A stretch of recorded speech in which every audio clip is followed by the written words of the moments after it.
Hey guys, thank you for tuning in. This is Pierre and today we're going to be reviewing Gerald's Game.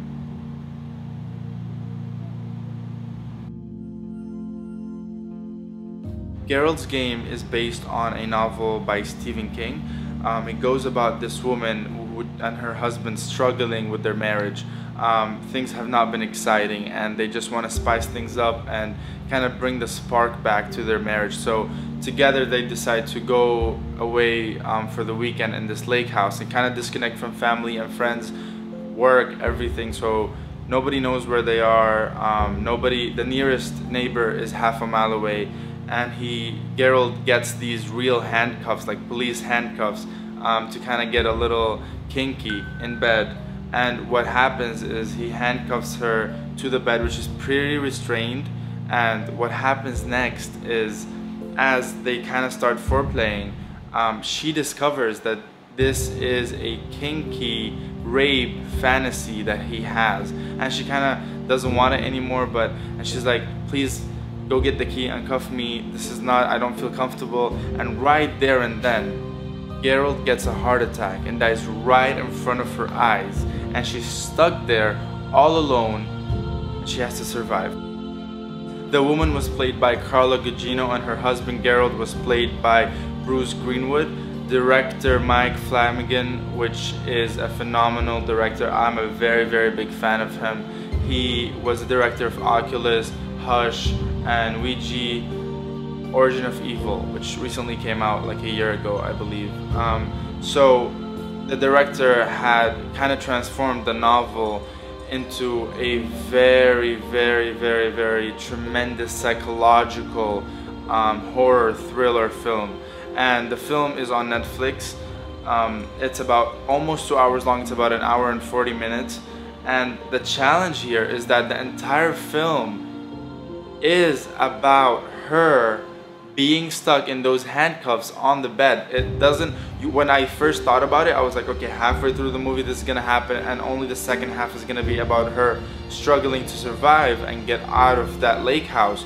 But literally from the first, I believe like in 10 minutes, she was already handcuffed. So the film that shocked me, you know. It's the challenge to bring, how can you sell an entire film just by Carla Gugino's performance all throughout the film? And that was the incredible part in performance-wise. I definitely think that this is an Oscar nomination material film. I definitely think the Academy should look forward to her performance because she carried out that film, and it's very, very hard to get out of a scene, come back to another scene and make it authentic and make it cohesive, and Carla did that.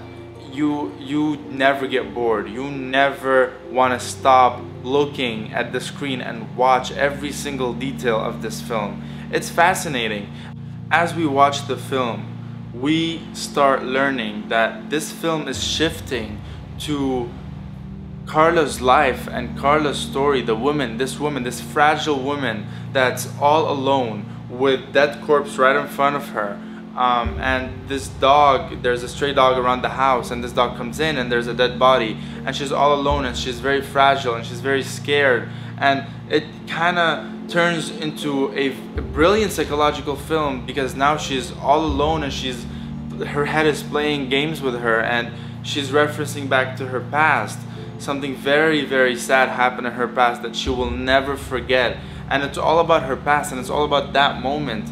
And then every night she sees the Moonlight Man.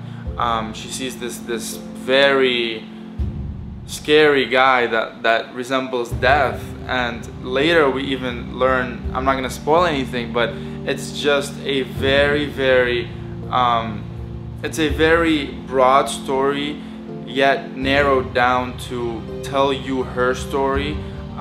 The pacing was very, very good. I thought that the pacing, it wasn't too fast, it wasn't too slow. It kind of told us everything about them. The only thing I wish with this film is I wish in Gerald's Game we got to know the characters more a little bit before the film, a little bit before she got handcuffed, because that was too quick, as I said.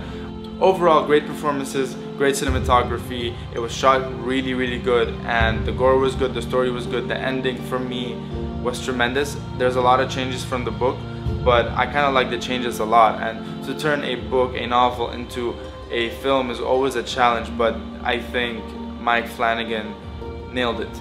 And I would give Gerald's Game a solid 9 out of 10, which I think is fair.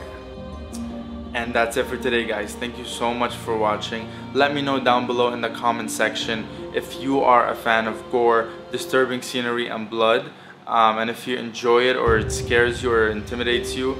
And also I want to let you know that I'm doing a giveaway. I'm giving away a $25 Netflix gift card. All you have to do to win is subscribe to my channel, press the bell for notifications, comment down below anything, and you can win a $25 Netflix gift card, which I will announce the winner for next Friday, October 6th, celebrating the premiere of Blade Runner 2049. Thanks a lot, and I'll see you in the next review.